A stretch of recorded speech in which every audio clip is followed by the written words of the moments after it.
I'm Will Jones. This is DPS News Now. Homemade meals made from scratch at school? Healthy meals like this are on DPS's lunch menu. This week, DPS introduced a behind-the-scenes look at these fresh offerings through the DPS Delicious video series. DPS Delicious gives step-by-step instructions on how these freshly prepared meals are made for our students. Follow along on social media and make these meals at home.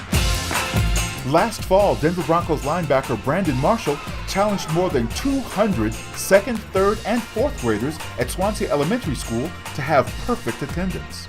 He promised that he would return and have a pizza party with students in the classes with the best attendance in each grade level. This week, Marshall did just that. He signed autographs, he took selfies, and the kids loved it. A special thank you to Brandon Marshall for reminding our kids to continue to have good attendance habits. Thanks for watching.